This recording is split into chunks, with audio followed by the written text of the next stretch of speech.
இப்பொழுது நாம் தொடர்ந்து ஆதியாகமம் புத்தகம் 3ஆம் அதிகாரத்திலே நாம் வந்திருக்கிறோம். 3ஆம் அதிகாரத்தின் 1ஆம் வசனத்தை நாம் தொடர்ந்து தியானித்து வருகிறோம். கர்த்ததாமே வேதத்தின் மகத்துவங்களை காணும்படி நம்முடைய கண்களை திறந்தருள்வாராக. ஆதியாகமம் 3ஆம் அதிகாரம் 1ஆம் வசனம். தேவனாகிய கர்த்தர் உண்டாக்கின சகல காட்டு ஜீவன்களை பார்க்கலாம் சர்ப்பமானது தந்திரமுள்ளதா இருந்தது. அது ஸ்திரீயை நோக்கி, நீங்கள் தோட்டத்தில் உள்ள சகல விருட்சங்களின் கனியையும் புசிக்க வேண்டாம் என்று தேவன் சொன்னது உண்டோ என்றது. அதை ஆங்கிலத்தில் வாசிக்கும் பொழுது இந்த வசனம் விதமாய் கூறுகிறது. Now the serpent was more crafty than any of the wild animals the Lord God had made. He said to the woman, Did God really say you must not eat from any tree in the garden? அதை நாம் பார்க்கும் பொழுது எபிரேய பதத்தில் இவ்வாறு வாசிக்க கேட்கிறோம். והנחש היה ערום מכל חיות השדה אשר עשה אדוני אלוהים ויאמר אל האישה אף כי אמר אלוהים לא תאכלו מכל עץ הגן. ஆக இங்கே முக்கியமாக பார்க்கிற காரியம், அங்கே சர்ப்பத்தை பற்றி நாம் கடந்த நிகழ்ச்சியிலே பார்த்தோம். இன்னும் தொடர்ந்து நாம் இதில் என்ன பார்க்க போகிறோம்?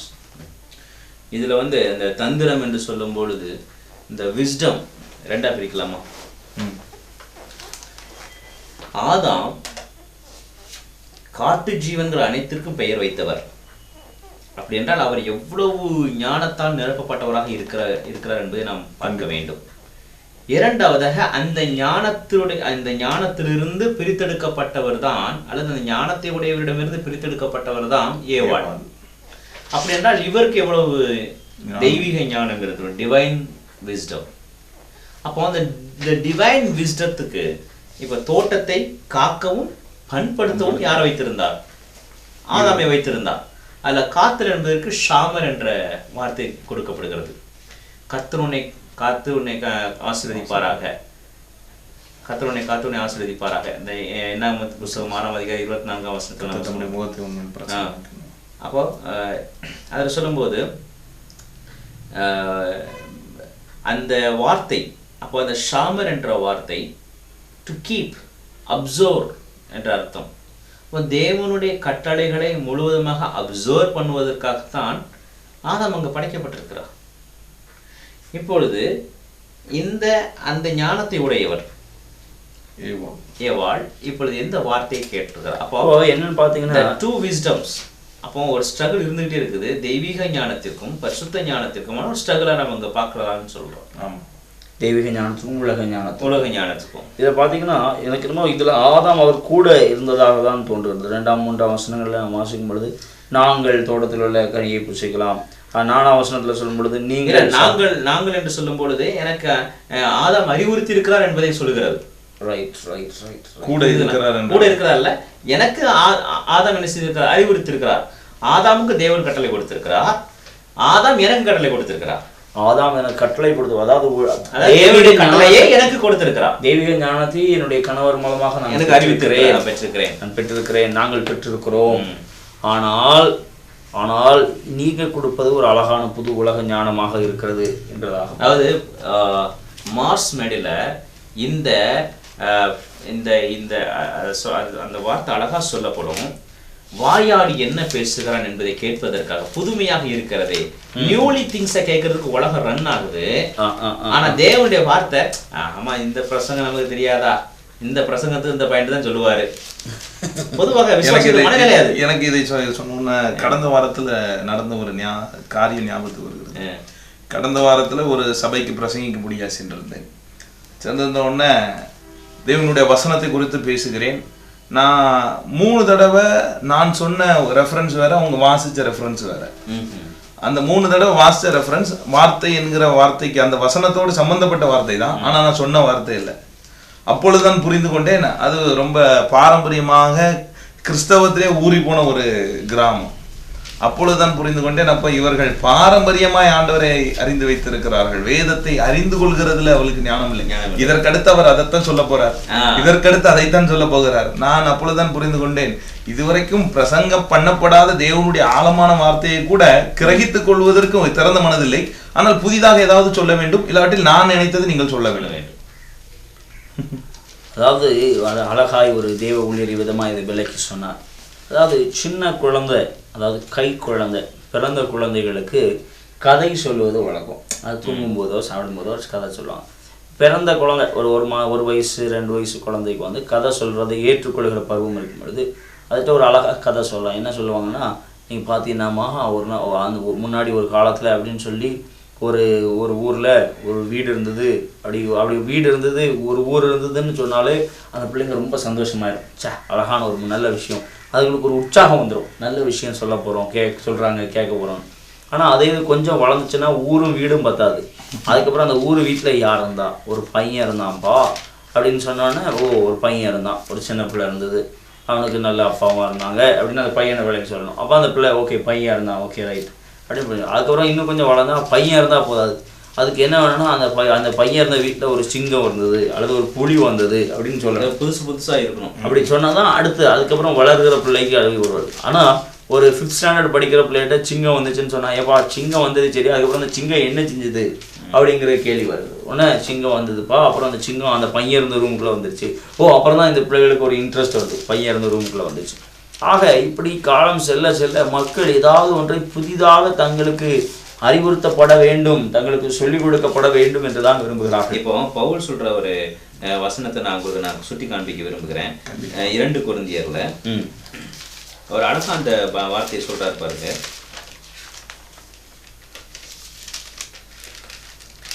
அருமையான பவுல் இதை பற்றி விளக்கி சொல்லும்போது அதாவது என்ன சொல்ல வரோம்னா, சாத்தானாலே 2 கொரிந்தியர் 2ஆம் அதிகாரம் 11ஆம் வசனம், சாத்தானாலே நாம் மோசம் போகாதபடிக்கு அப்படி செய்தேன், அவனுடைய தந்திரங்கள் நமக்கு தெரியாதவைகள் அல்லவே. தந்திரங்கள், அவனுடைய தந்திரங்கள் நமக்கு தெரியாதல்ல. அப்போ என்னன்னா, நமக்கு எதெல்லாம் நவீனமாக தோன்றுகிறதோ அதையெல்லாம் நம்ம அலசி ஆராய்ந்து பார்க்க வேண்டும்.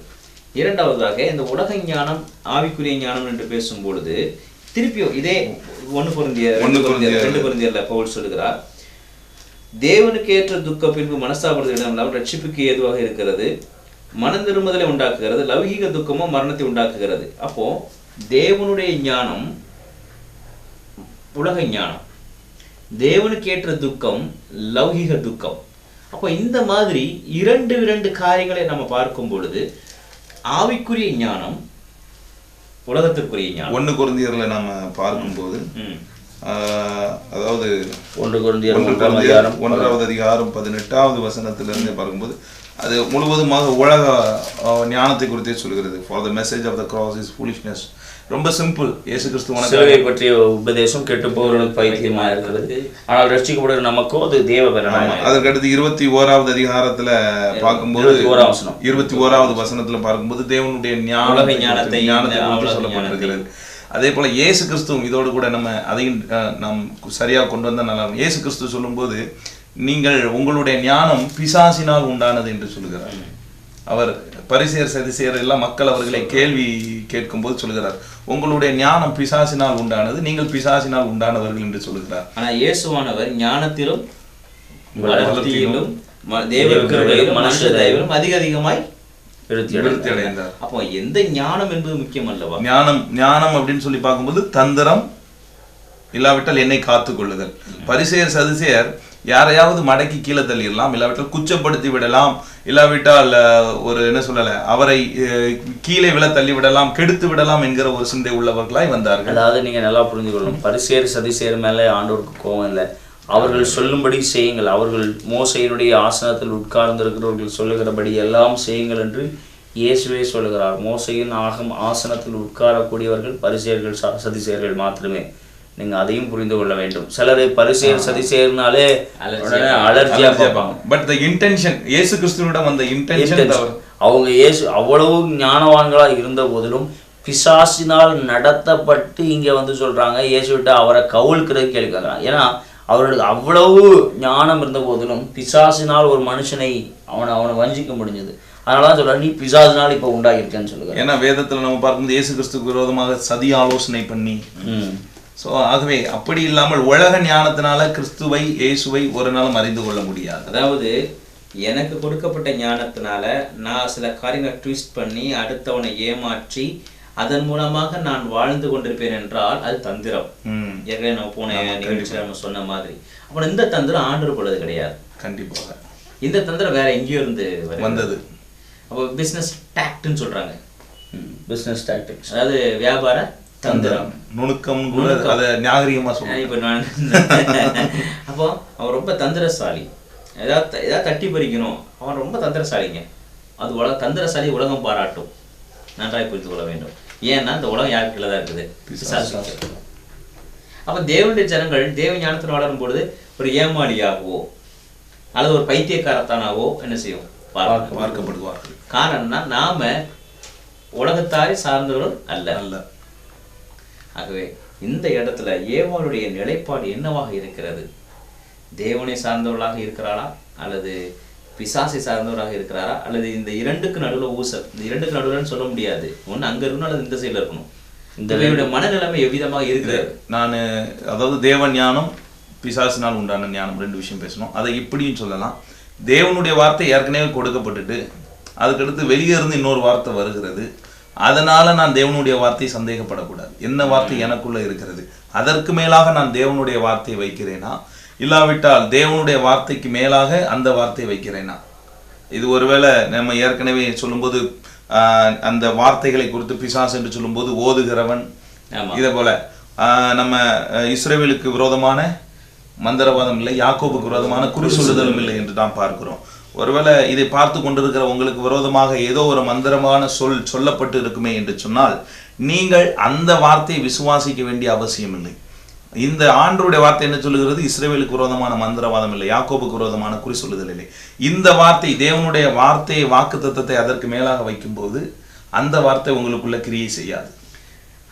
மிக அருமையாக சொன்னீர்கள். கர்த்தர் நிறைய வார்த்தைகளை ஆதாமோடும் ஏவாளோடும் பேசியிருக்கிறார். ஆனால் சாத்தான் பிடிக்கிற வார்த்தை என்ன? அவரை விழ வைப்பதற்கான அந்த வார்த்தை தான் பிடிக்கிறார். அப்ப தேவன் நமக்கு அநேக வாக்குத்தத்தங்கள் கொடுத்திருக்கலாம். எந்த வாக்குத்தத்தத்தை தேவன் நமக்கு அதிகமாக உறுதிப்படுத்தி இருக்கிறாரோ அந்த வாக்குத்தத்தின் மீது எழுப்பப்படுகிறதான சந்தேகம். ஆக இந்த அதிகாரத்தை நாம் வாசிக்கும் பொழுதும் ஏவாளை குற்றப்படுத்துவது நமது நோக்கம் அல்ல. ஏவாள் எப்படிப்பட்டவள், ஏவாள் இப்படி தந்திரமாய் சாத்தானுடைய தந்திரத்தில் வீழ்ந்து போனாலே என்று பார்ப்பது, அவளை குற்றம் சொல்லி கொண்டிருப்பதனால் எந்த லாபமும் கூட இதை சொல்ல விரும்புகிறேன். நான் ஒரு கிராமத்துக்கு பிரசங்கம் பண்ணும்படியாக சென்றிருக்கேன். முடிந்த உடனே உணவு அருந்தி கொண்டிருந்தோம். நான் போதகருடைய குடும்பத்தார் எல்லாம் இருக்கிறாங்க. அப்போ ஒரு சகோதரன் வருகிறார். அவரை பேசி கொண்டிருந்தார். பேசும்போது அவர் ஒரு விஷயம் சொன்னார். அவருக்கும் அவர் மனைவிக்கு ஏதோ வருத்தம். உடனே சொன்னார், இவள் தான் அன்னைக்கு கனியை பறித்து சாப்பிட்டு விட்டார்.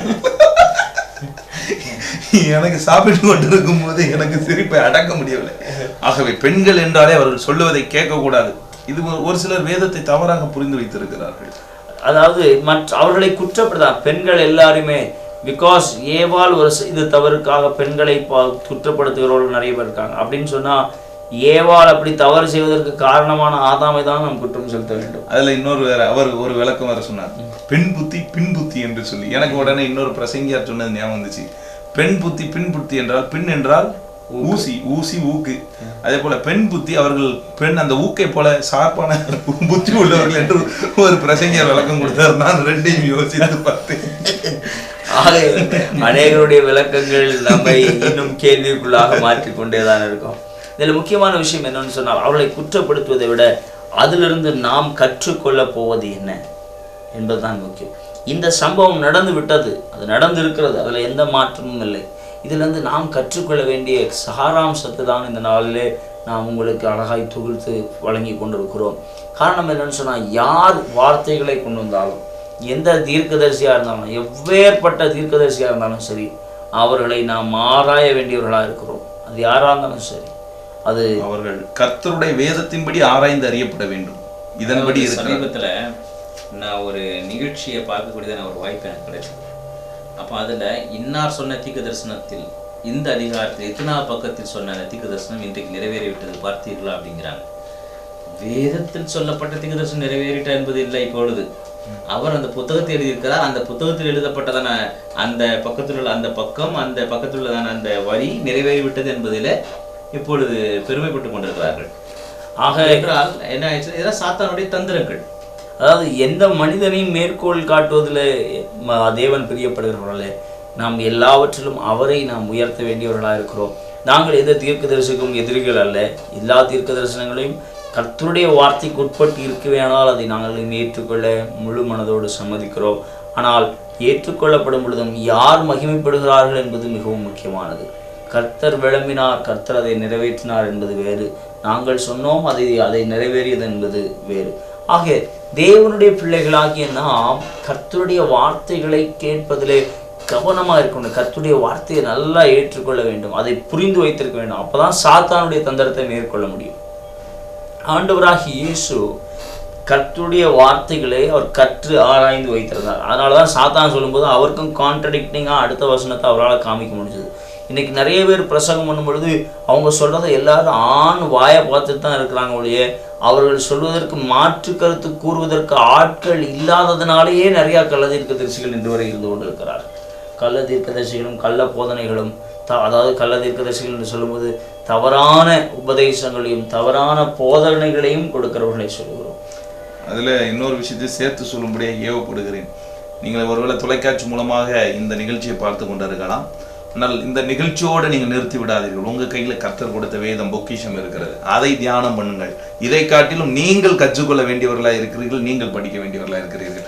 நிறைய பேர் அதற்கு ஒரு உதாரணம் சொல்லலாம். டிவியில் எத்தனையோ பேர் சமையல் பண்ணலாம் என்று எல்லாம் சொல்கிறார்கள், எப்படி சமைக்கலாம். அதை பார்த்து கொண்டிருப்பதனால் என்னுடைய வயிறு நிறைய போவதில்லை, நான் சமைச்சாதான் சமைக்கலாம். அதே போல கர்த்தர் உங்களுக்கு கொடுத்த வேதத்தை நீங்கள் கற்றுக்கொள்ளும் போது அதற்கு ஆசீர்வாதம் இருக்கு. ஆக யார் கூறினாலும் சரி, அவருடைய வார்த்தைகளை நீங்கள் புரிகிற அளவிற்கு நீங்கள் கர்த்தருடைய வார்த்தையில ஊன்றப்பட்டிருக்க வேண்டும். கர்த்தருடைய வேதத்தின் படி நடக்கிற உத்தம மார்க்கத்தார் தான் பாக்கியவான்கள். கர்த்தருடைய வேதத்தை ஆராய்ந்து பார்த்து இரவும் பகலும் அவருடைய வேதத்தில் தியானமாக இருக்கிற மனுஷன்தான் பாக்கியவானா இருக்க முடியும். ஆக நாம் கர்த்தருடைய வேதத்தில் நேரம் செலவிட வேண்டும். அவர் சொன்னதை சிம்பிளாக இருக்குன்னா அப்படி சிம்பிளாக ஏற்றுக்கொள்ள வேண்டும். அவர் சொல்கிறது கொஞ்சம் கேள்வி கேட்கக்கூடியதாக இருந்ததுன்னா அது கேள்வி எப்படி கேட்கணும் என்பதை நாம் அறிந்து கர்த்தருடைய வார்த்தையை கற்றுக்கொள்ள வேண்டும். இன்றைக்கி நிறைய பேர் பைபிள் ஸ்டடிக்கு நேரம் செலவிடுறதே இல்லை, பிரசங்கம் கேட்குறதுக்கு தான் நேரம் செலவிடுறாங்க. ஏதாவது ஒரு ஊழியக்காரர் சொல்ல மாட்டாரா? அதாவது நீங்கள் மற்ற ஊழியர்கள் சொல்கிறதை கேட்பதிலே தவறில்லை, ஆனால் அதுக்கு முன்னாடி உங்களுக்கு இந்த பேசிக்காக இந்த புக்கை நீங்கள் திறந்தீங்கன்னா உங்களுக்கு எல்லா ஐடியாவும் இருக்கணும். ஆனால் அதை விட மாற்று கருத்தா ஒருவேளை நாங்கள் அடிக்கடி சொல்வது போல மொழிபெயர்ப்பில் சில தவறுகள் இருக்கலாம். அதற்கு நீங்கள் இன்னும் அதிகமாக முயற்சி எடுத்து கற்றுக்கொள்ள பிரயத்தனப்பட வேண்டும். அதில் எந்த மாற்றமும் இல்லை. நாம் கற்றுக்கொண்டு தான் ஆக வேண்டும். கர்த்தருடைய வார்த்தையை கற்பதில் நாம் ஒருவேளை நீங்கள் சொல்லலாம், எனக்கு ஞானமே இல்லையா, எனக்கு படிப்பறிவே இல்லை. உங்களுக்கு ஞானம் இல்லை என்று நீங்கள் உங்களை நீங்களே குறைத்து கொள்ளாதிருங்கள். கர்த்தருடைய வார்த்தையை யார் வேணாலும் படிக்க முடியும். கர்த்தர் யாருக்கும் இந்த ஞானத்தை கொடுப்பார். உலகத்தில் எதையும் படிக்க முடியாமல் இருக்கலாம், ஆனால் கர்த்தருடைய வார்த்தையை யார் வேண்டுமானாலும் படிக்கலாம். அதற்கான ஒத்தாசை எல்லா இடங்களிலும் பாராட்டப்பட வேண்டும். அதற்கான ஊழியர்களிடத்தில் நீங்கள் அணுகி கேட்கலாம், போதகரையா எனக்கு இது புரியலை. உங்கள் போதகர்களை நீங்கள் இந்த காரியத்திற்காக தொந்தரவுப்படுத்தலாம். சிலர் போதகர்கிட்ட அது குறை இது குறைன்னு சொல்லிட்டு இருப்பாங்க. கர்த்தருடைய வார்த்தையை பற்றி ஒரு நாளும் குறை சொல்ல மாட்டாங்க. ஏன்னா கர்த்தருடைய வார்த்தையை பற்றி இவங்களுக்கு அக்கறை கிடையாது. ஆக கர்த்தருடைய வார்த்தையில் நாம் நேரம் செலவிட வேண்டும். நாம் போதகரை அணுகி இதுக்கு இது விளக்கம் சொல்லுங்க ஐயா, இது இப்படி சொன்னாங்க, இது சரிதானா, நான் படிக்கும்போது இது தவறாக இருந்தது, நான் இன்னும் சில புத்தகங்களை படிக்க வேண்டும். எல்லா காரியங்களையும் நாம் மற்றவர்களை கவனிப்பதில் எந்த தவறு இல்லை, மற்ற பிரசங்களை கேட்பதில் தவறே இல்லை. ஆனால் அது கர்த்தருடைய வார்த்தைக்கு உட்பட்டு இருக்கிறதா என்பதுதான் மிகவும் முக்கியமானது. அதனால தான் பார்த்தீங்கன்னா எப்பொழுதுமே ஆராய்ச்சியாளர்கள் ஒரு புத்தகத்திலேருந்து எழுத மாட்டாங்க. ஒரு 10 புத்தகங்களை அதற்கு எதிர்மாறாய் சொல்லுகிற புத்தகமும் சரி, அதுக்கு சாதகமாய் சொல்லுகிற புத்தகத்தையும் சரி, எல்லாவற்றையும் ஆராய்ந்து பார்த்து தான் ஒரு ஆராய்ச்சியாளன் ஒரு புத்தகத்தை வெளியிட வேண்டும். கர்த்தருடைய வேதத்தை படிக்கிறவர்கள் ஏதோ சும்மா படிக்கக்கூடாது. கர்த்தருடைய வேதத்தின்படி, அதாவது கர்த்தருடைய வேதத்தினுடைய படிப்பை பற்றி சொல்லும் பொழுது சங்கீதக்காரன் சொல்கிறான், சங்கீதம் 1ஆம் அதிகாரத்தில் சொல்லும் பொழுது, அவன் துன்மார்க்குடைய ஆலோசனை அளவாம் பாதிகளுடைய வழியில் இல்லாமல் கர்த்தருடைய வேதத்தில் பிரியமாக இருந்து இரவும் பகலும் அதையே தியானித்து கொண்டிருக்கிறார். தியானம் என்று சொல்லும் பொழுது நிறைய அர்த்தங்களை நாம் ஏற்கனவே சொல்லியிருக்கிறோம். ஆனால் தியானம் என்று சொல்லும் பொழுது அதையே அசை போடுகிற ஒரு அனுபவம் என்று கூட நாம் சொல்லலாம். அதையே சிந்தித்து கொண்டிருக்கிற, அதை என்ன சொல்லியிருக்கிறதா, அது அப்படிதான் சொல்லியிருக்கிறதா, அது சொல்கிறதை என் வாழ்க்கையில் எப்படி செய்ய முடியும், அது சொல்கிறது சரிதானா, அது சொல்கிறது தவறா. எஸ்ரா ஜனங்களை கர்த்தருடைய வார்த்தை சொல்லுங்க. எஸ்ரா கர்த்தருடைய வார்த்தையை ஜனங்களை படிக்க வைப்பதிலே மிகவும் முக்கியமான பங்கு வகித்தார். அதாவது ஒரு விஷயத்தை திரும்ப திரும்ப திரும்ப திரும்ப சொல்லி சொல்லி சொல்லி சொல்லி சொல்லி அதனால மயக்கலாம். இன்னைக்கு நான் வந்து ஒரு பொருள் விற்க வரேன்னு வச்சுக்கோங்களேன், ஐயா வாங்குங்க, இல்லை சார் எனக்கு வேணாம், திம்மானாலும் இன்னொரு வாங்க வேண்டாம், நீங்கள் தொடர்ந்து நான் ஒரு 10 ட்ரிப்பு 20 ட்ரிப்பு வந்துட்டோன்னா இந்த ஆளுடைய தொந்தரவு வேண்டாம் அப்படின்னு சொல்லிட்டு நீங்கள் என்ன செய்வீங்க, வாங்கிருக்கா ஒரு வழி உண்டு. இது என்னன்னா, இது வந்து மீண்டும் மீண்டுமாக ஒரு செய்தியை நான் உங்களுக்கு சொல்லிக்கிட்டே இருக்கிறேன். இது வந்து ஒரு நாள் செயலல்ல, தயவுசெய்து புரிந்து கொள்ள வேண்டும். இது ஒரு நாள் செயலல்ல. அப்போ சர்ப்பம் என்பதற்கு என்ன அர்த்தம்னா, மீண்டும் மீண்டுமாக முணுமுணுத்து கொண்டே இருக்கு, அந்த வார்த்தையில எக்கோ அடிச்சுக்கிட்டே இருக்கிறோம். அது செஞ்சா என்ன, செஞ்சு பார்த்தாதான் என்ன, அப்புறம் ஆண்டரை சாப்பிட்டு பார்த்தா கடவுளா மாறி போறோம் நினைக்க தோணும். அவருடைய அன்பையே கேள்வி கேட்கிறது. அதான் ஆண்டவர் சாப்பிட்டு பாரோ, அதனால இவர் வேண்டாங்கிறாரோ. சாத்தா இப்படி ஒரு கேள்வி வச்சிருக்கலாம். அவர் சாப்பிட்டு இருக்கிறாரு, அவருக்கு தெரியும், அதனால உங்களை சாப்பிடக்கூடாது, ஏன்னா நீங்க அவர் மாதிரி மாறிடுவீங்கன்னு. அப்போ மீண்டும் மீண்டுமாக ஒரு செய்தியை, பொய்யான செய்தியை, ஒரு பொய்யை 100 ட்ரிப் சொன்னா அப்படி இந்தியாவில் அப்படி ஒரு அரசியல்வாதி இருக்கிறார். நான் பேர் சொல்ல விரும்பல, அவர் அப்படி சொன்னா ஆயிரும்னு சொல்லி அதை மாதிரி நிறைய ப்ரொமோட் பண்ணிட்டு இருக்கிறார். ஆக இன்னைக்கு நிறைய பேர் அரசியல்வாதிகள் மாத்திரமல்ல, இன்னைக்கு பெரும்பாலானவர்கள் இதுதான் செய்கிறார்கள். சொன்னதையே திருப்பி திருப்பி திருப்பி திருப்பி சொல்லுவாங்க. அதனுடைய காரணம் என்ன? நான் சொன்னதே திருப்பி சொல்றதுனால அது உண்மை ஆகிவிடும், மக்கள் அதை ஏற்றுக்கொள்வார்கள். இன்னைக்கு அது டெலிவிஷனுக்கு கொடுக்கப்பட்டிருக்கிற ஒரு பெரிய சாபம். அது ஜனங்கள் அதை புரிந்து கொள்வதில்லை. அதாவது இன்னைக்கு டிவியில் என்ன சொன்னாலும் மக்கள் அதை எப்படி ஏற்றுக்கிறாங்க. அதாவது அருமையான டாக்டர் ரவி சக்கரியாஸ் தன்னுடைய செய்தியில் ஒரு நாள் சொல்லும் பொழுது அவர் இன்னொரு பெரிய ஊழியரை மேற்கோளிட்டு காண்பித்து சொல்கிறார். எத்தனையோ ஆண்டுகளுக்கு முன்பாக உள்ள ஒரு அருமையான ஒரு ஃபிலாசபர், ஒரு அறிஞர் சொன்ன காரியத்தை மேற்கோளிட்டு சொல்லுகிறார். அதில் அந்த அறிஞர் சொன்னாராம், கொஞ்ச நாள் இன்னும் இப்பொழுது கலைத்துறை வாழ்க்கையை வெளிப்படுத்துகிறது முன்னாடி, பின்பு வாழ்க்கை கலைத்துறையை வெளிப்படுத்தும், அதன் பின்பு அது கொஞ்சம் காலம் தள்ளவன வாழ்க்கை தன்னுடைய வாழ்வின் சாராம்சத்தை நான் எதற்கு தன்னுடைய வாழ்வின் அர்த்தத்தையே கலையின் மூலமாய் தான் கற்றுக்கொள்ளும் என்று சொன்னார். அது இன்று அதையும் தாண்டி நடைபெற்று கொண்டே இருக்கிறது. இன்னைக்கு ஒருத்தன் வாழ்றான், ஏன் எந்திக்கிறான், ஏன் சாப்பிட்றானாலே அதை டிவியை பார்த்து தான் தெரிந்து கொள்கிறான். நான் இதை சாப்பிட்டு இப்படி தான் வாழணும். இன்னைக்கு இந்த காரில் போனோன்னா அவன் ஏன்ப்பா இந்த காரில் போனீங்க, அந்த டிவியில் அவ்வளோ தெளிவாக சொன்னாங்க, அதனால அந்த காரில் போகிறோம். நாம் அர்த்தத்தையே கலையிலிருந்து தான் எடுத்துக்கொள்கிறோம் ஒழிய அதனுடைய அடிப்படையான உபதேசங்கள் அடிப்படையாக என்ன இருக்குது என்பதை பார்ப்பதில்லை. இன்னைக்கு டிவியில் வருகிற அட்வர்டைஸ்மெண்ட் அதுதான் என்னமோ உலகத்திலே உன்னதமானது மாதிரியும், ஆனால் இன்னைக்கு போட்டுட்டு அங்கே சொல்லப்படுகிற சோப்பையும் சீப்பையும் கண்ணாடியும் ஒருவேளை முகம் க்ரீம்ஸையும் போட்டுட்டு இருக்கிற யாரும் டெலிவிஷன் தொலைக்காட்சியில் பார்க்கிற நபர்கள் போல யாரும் மாறுவதில்லை.